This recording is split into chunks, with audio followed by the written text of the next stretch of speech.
Ya estamos de regreso en este especial de Hoy es Noticia aquí en CNN Chile, más bien este Breaking News. Atentos a todo lo que está ocurriendo en Ucrania. Vamos a tomar contacto a esta hora con el profesor de la Universidad Autónoma, investigador también de Athena Lab y ex cónsul en Rusia, Jorge Guzmán. Jorge, gracias por acompañarnos esta tarde. ¿Cómo está? Gracias, buenas tardes. Encantado de estar con ustedes y compartir algunos comentarios sobre lo que está ocurriendo en Ucrania. Sí, principalmente lo que se ha desarrollado durante el día de hoy, que es esta llamada que hace Vladimir Putin al ejército ucraniano para que derroque al presidente y luego poder negociar con el ejército. ¿Qué es lo que se está pretendiendo? Eso fue básicamente luego de hablar con China. Eso es lo que China le habría sugerido, porque hasta ahora pareciera que solo China causó un efecto en Vladimir Putin. Bueno, lo que está ocurriendo es una tragedia con aristas múltiples.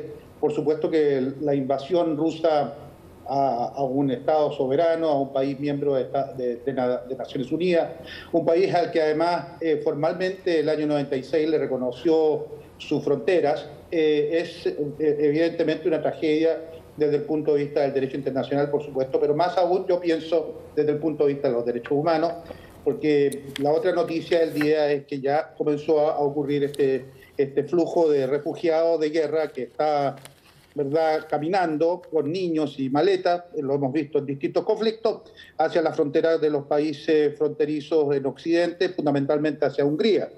Entendemos que Putin habló con el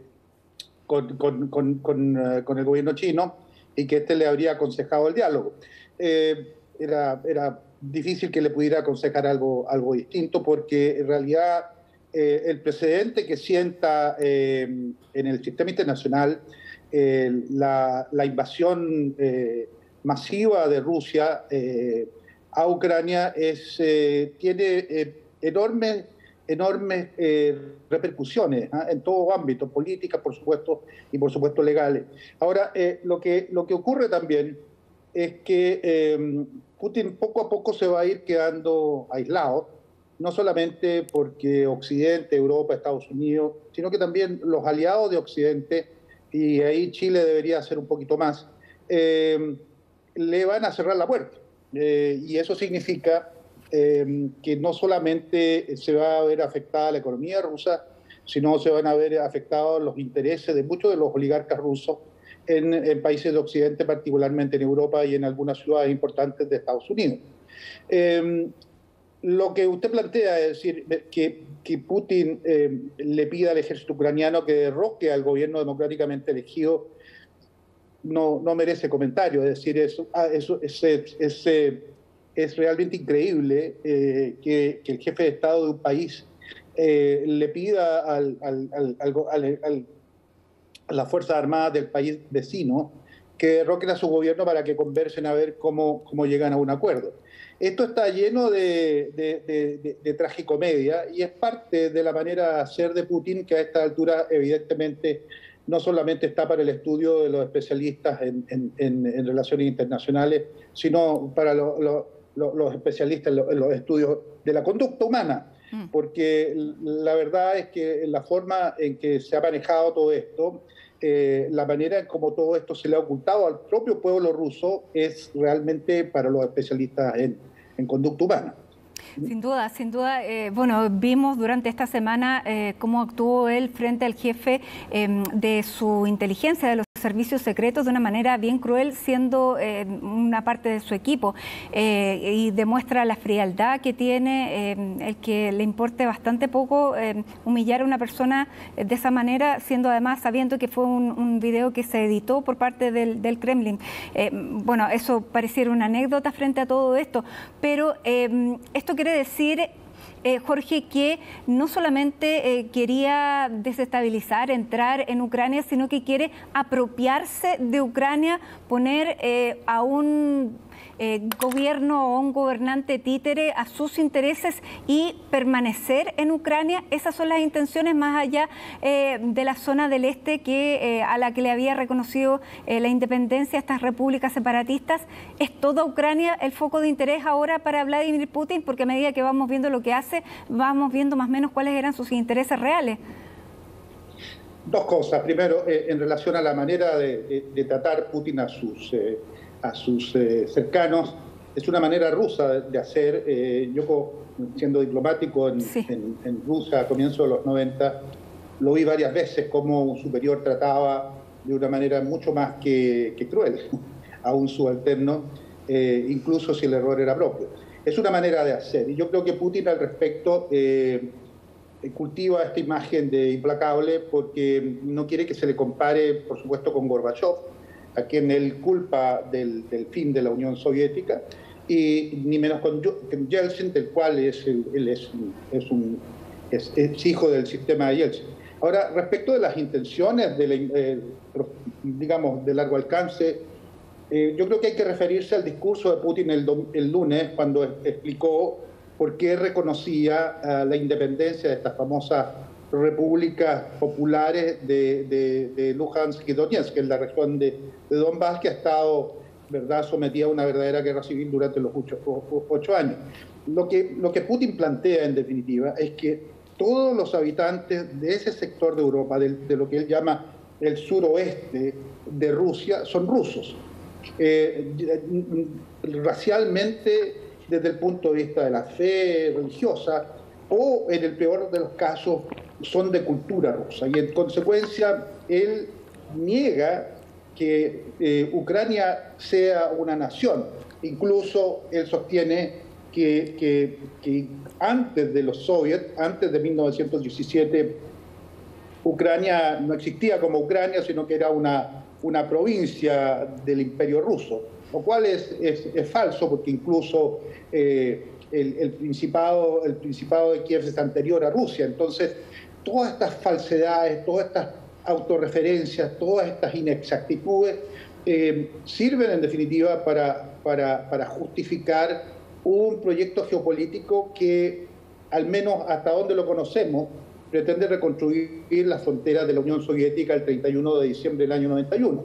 Eso significa que, entre otras cosas, no solamente Ucrania, sino también Bielorrusia y, por supuesto, los tres países bálticos, Estonia, Letonia y Lituania, que hoy día son miembros de la OTAN, es que deberían ese es el punto, claro, incorporarse a Rusia. Pero eso es un punto muy peligroso, porque ya entrando a repúblicas que pertenecen a la OTAN tiene la posibilidad, y en algunos dicen que tiene la obligación, de intervenir militarmente, y con un enemigo que tiene armamento nuclear. Eso ya es cruzar límites que yo creo que nadie quiere cruzar. Bueno, es que el paroxismo ruso ha llegado a niveles insólitos. A media tarde, hoy, la vocera del Ministerio de Relaciones Exteriores amenazó a Finlandia, que era parte del Imperio Ruso el año 1917, antes de la Revolución, y también a Suecia. Son dos países neutrales que no son de la OTAN, pero que cooperan con la OTAN, diciéndoles que si Finlandia, imagínese usted, Finlandia y Suecia se incorporan a la OTAN, van a ser militarmente castigadas por Rusia. Ese es el nivel de irracionalidad al que ha llegado el gobierno ruso. Lo que está ocurriendo es gravísimo. Yo creo que la comunidad internacional va a reaccionar con firmeza. Pienso que Chile no debería quedarse al margen. Pienso que las declaraciones que hizo, creo que ayer, la canciller electa, respecto de que las relaciones iban a continuar igual, que Chile el gobierno actual hizo un comunicado muy bien diciendo que, primero, no reconocía las conquistas rusas, y segundo, que esto constituía una violación del derecho internacional. La canciller que va a asumir en menos de un mes dice que no, que esto tiene que continuar. La verdad es que si este gobierno que viene, que ha sido muy duro en el tema, los partidos del gobierno que va a ingresar el 11 de marzo han sido sumamente duros en el tema de los derechos humanos con el gobierno actual, y me parece rarísimo, por decirlo menos, que la canciller, antes de asumir, le entrega a Rusia una suerte de cheque en blanco, que no se preocupe, porque al parecer lo que a nosotros como sociedad nos preocupa es que nos sigan comprando vino y salmón. Yo creo que eso es equivocado. Yo creo que la sociedad chilena es una sociedad democrática, una sociedad con principios. Chile es un país que tiene un prestigio en la comunidad internacional precisamente por eso. Y yo creo que mantenerse al margen de lo que la comunidad internacional, sobre todo la comunidad occidental, porque nos guste o no, nosotros hablamos un idioma occidental, pensamos como los occidentales, nos sentamos a la mesa como occidentales, y yo creo que es un error quedarse al margen y avanzar declaraciones de este tipo. Creo que le hace mal al país. Bueno, el expresidente Lagos ayer en un tuit llamaba precisamente a eso, a emular un poco lo que había hecho Canadá y ser más duro frente a lo que estaba haciendo Vladimir Putin, lo que se entendía que era ya romper relaciones diplomáticas. Mire, qué interesante lo que usted menciona, porque durante el gobierno de Ricardo Lagos se produjo, por supuesto, el ataque a las Torres Gemelas en Nueva York y la construcción de esta alianza que en definitiva invadió Irak y Afganistán. Y el gobierno chileno de la época, yo todavía estaba en la Cancillería, y recibió todo tipo de presiones del gobierno norteamericano y también del gobierno británico y de otros gobiernos que participaron en esta expedición que terminó lo que terminó. Y el gobierno chileno, con el apoyo de la oposición de derecha de la época, muy dignamente dijo: no, nosotros no participamos. ¿Por qué? Fue una cuestión de principios, ¿verdad? Evidentemente que Chile solidarizó con Estados Unidos y con la sociedad norteamericana por los ataques terroristas en Nueva York. Pero diferente es que yo me preste, ¿verdad?, que me guarde en el bolsillo mis principios de la no intervención, del respeto a los derechos humanos, porque ahora me conviene estar en buena sintonía con dos gobiernos que son, en definitiva, gobiernos de dos países importantes mercados para las exportaciones chilenas. Yo creo que eso es equivocado. Yo creo que también es equivocado el no hacerlo, y creo que Occidente en particular tiene mucho cuidado en eso, de que el ejemplo ruso en Ucrania no se convierta en un precedente. Es decir, que el derecho internacional uno lo puede guardar en el cajón que quiera, la diplomacia tampoco sirve para nada, porque yo voy a hacer lo que quiero, porque si una potencia mediana como Rusia, Rusia pretende ser una potencia global, pero no lo es. Pero tiene armamento nuclear, que es, yo creo, que es lo que marca la diferencia. Nuclear, pero es una economía más chica que la de Brasil. Así es. Es una economía que es el 7% de la economía norteamericana. Entonces, claro, Putin dice que las sanciones no le van a afectar, difícilmente. Creo que hoy día el tema es que a Rusia definitivamente se le va a sacar del sistema SWIFT. Entonces, definitivamente no va a poder comerciar en ninguna divisa occidental, ni en dólares, ni en euros, ni en francos suizos. Y tampoco en yenes, porque Japón también le aplicó sanciones. Pero claro, entonces, pero también hay países que usan SWIFT que no quieren que se le aplique esta sanción, porque ellos también son parte del sistema y se verían sus pagos interrumpidos. Un ejemplo es Hungría, Italia. Por lo tanto, claro, tampoco es claro que se le vaya a poder aplicar eso, y las sanciones económicas pareciera que Putin no está viendo a largo plazo, sino que más bien está viendo dentro de los próximos días, la semana. Por eso, Jorge, le quería preguntar, ¿qué es lo que más puede hacer la OTAN viendo lo que está ocurriendo, como usted bien señala, con esta amenaza a Finlandia y a Suecia? ¿Qué más puede hacer la OTAN frente a la defensa de un país donde no puede entrar militarmente? Dos comentarios. Uno respecto del último tema. Suiza, país chiquitito que conozco muy bien. Ayer el Consejo Federal acordó que Suiza no tiene una lista propia de sanciones, pero se suma a las sanciones de la Unión Europea. Entre otras cosas, eso supone que las transacciones de las empresas rusas en la bolsa de Zúrich no pueden continuar. El detalle es que el petróleo es un commodity y el 80% del commodity ruso se transa en Zúrich. No se transa ni en Nueva York ni en Londres, que son las otras bolsas en donde se transa el petróleo. Entonces, si el 80% de la exportación de petróleo rusa, que es la principal exportación, de eso vive el régimen de Putin, ya no van a ser posibles, difícilmente estas sanciones no van a tener ningún efecto. Ahora, en relación con lo que viene en la relación con la OTAN acaba de afirmar que se están enviando nuevas tropas al frente oriental. Es una cosa del siglo XX. Esto realmente es una locura. La amenaza contra Finlandia y Suecia, imagínese usted qué ambición puede tener Finlandia, que es otro país muy interesante, de invadir Rusia. Yo no sé si hay más gente esperando una visa rusa en el consulado ruso en Helsinki o gente de Rusia que se quiere ir a Finlandia o a Suecia, porque la calidad de vida tiene algunas diferencias, por supuesto. Entonces, lo que está ocurriendo es que la invasión rusa a Ucrania y todo el periodo anterior, los 2 últimos meses, ¿no?, en donde se veía venir esto, terminó por consolidar a la OTAN, que venía bastante desdibujada de hace algún tiempo. Los últimos 4 o 5 gobiernos norteamericanos le habían reclamado a los países europeos que se involucraran más en la OTAN, pero en la medida que Rusia había dejado de ser una amenaza, los países de Europa Occidental, Alemania, por ejemplo, habían ido reduciendo su presupuesto militar paulatinamente, y eso se ha revertido.